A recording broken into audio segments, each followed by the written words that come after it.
Welcome back to In Focus, everyone. Amidst Democratic leadership failing to deliver on a bill that would prohibit members of Congress from trading stocks, lawmakers on both sides of the aisle are actually pretty upset. House Speaker Nancy Pelosi is taking most of the heat here. Pelosi said the House would take up the issue this month before midterms, but according to Democrat Representative Steny Hoyer, the legislation is on hold until after the November election. However, that doesn't leave the rest of the House leadership free of blame, because on Tuesday, just days before Congress was scheduled to go into an extended recess, Democratic leaders introduced draft legislation to address this problem. But they did so too late, because they left lawmakers with too little time to review the bill, which has left both Democratic and Republican voters quite outraged, rightfully so.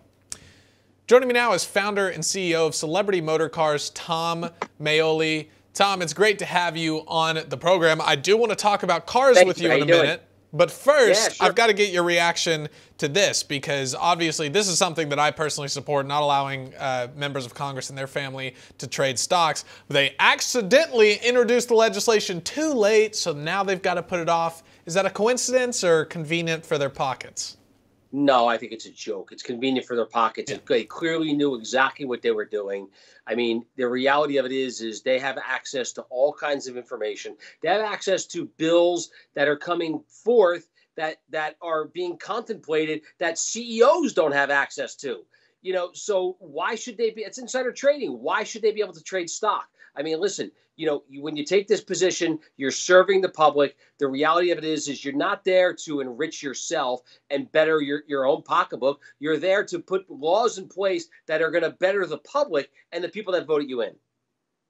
Yeah, that's exactly right. Now, as far as cars go, we've got to talk about this. That's just as funny, by the way, because there are none. But go ahead. Yeah, well, that's really the story here. Is the car market is out of control. Used cars are getting more expensive than ever. Yes. You have even electric cars. There's this whole problem right now with Hurricane Ian. Electric cars in Florida are catching on fire like mad. But there's a poll out that shows voters, the majority of voters, oppose Biden's plan to ban gas vehicles. A lot of voters are not on board with this.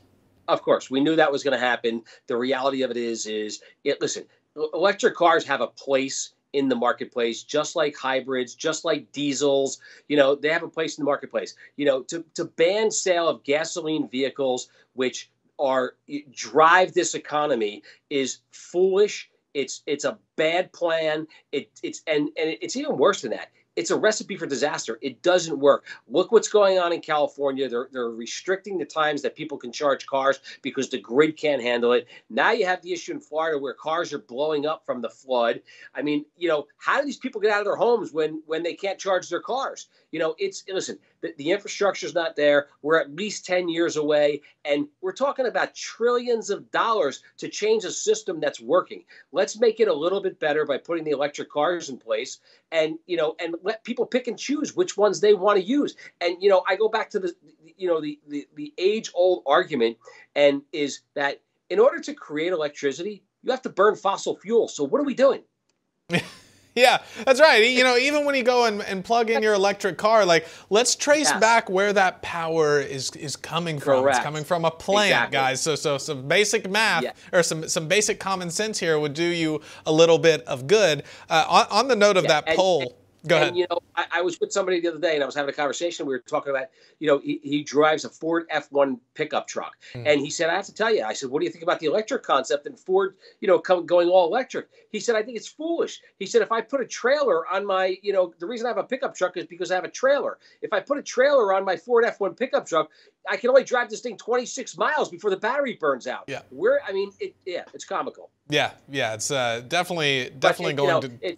It's atypical of the administration that's in the White House. Right, and only in this poll, this was a Convention of States poll in conjunction with Trafalgar Group, and they found only 1.4% of voters support eliminating gas-powered vehicles and move to electric as being the best way to establish American energy independence. So a very small fraction of people are appealing to this radical push to switch to EVs.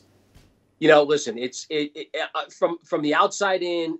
What they're trying to do is they're trying to paint this picture that they're going to save the world. They're gonna save the next generation from the smog and the pollution that's out there. But the reality of it is this has been out there for years. This is and it doesn't work. The system doesn't work. So like I said, there's a place for everything. There's a place for hybrids. There's a place for diesels. There's a place for electric cars. But to say that you can't sell gasoline cars, I think it is probably the worst thing that Biden's ever thought up in the White House. Yeah, and Gavin Newsom. One more question for you, Tom. Yeah. With gas powered, with gas vehicles, used cars being so high, what's causing those prices to be so sky high, and how are we going to get them back down? Listen, it's economics 101. Supply and demand. And right now there's no supply. When you can't get new cars, right? People are hanging on to old cars, used cars. And when they're hanging on to used cars, that dries up the used car market. There are no new cars. Listen, I continue to say this administration has it all wrong. They're not looking at this properly. What they're doing is they're using a tool from the toolbox that they've used historically, and it's not working. You continue to drive interest rates up. They're going to continue to raise them. They can raise them to 10%. It's not going to change what's going on in the marketplace. What it's doing is it's crashing the economy and it's crashing the stock market. And it's crushing people's 401ks. But the reality of it is they're not focused on the issue. The issue is on the supply side. We don't have an over demand issue. We have an under supply issue. So you could bring interest rates up to 10%. You're never going to bring the demand down to the supply because there is no supply. And that's what's going on in the marketplace. And, until they can fix that, we're going to be in this conundrum for, I'd say, till as far as I can see out, they have to fix the supply issue.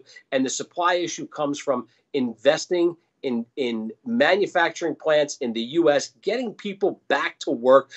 By the way, part of their design of raising interest rates is to slow down the employment market. Yeah. I mean, right. You're going to slow down the employment market. The supply is going to go down. You're going to have companies raising their prices again to try and keep their overheads alive. That's right. I don't foresee things getting any better either under this administration until we have a change in leadership. Tom, we're all out of time. Really appreciate you joining the show. Thank you.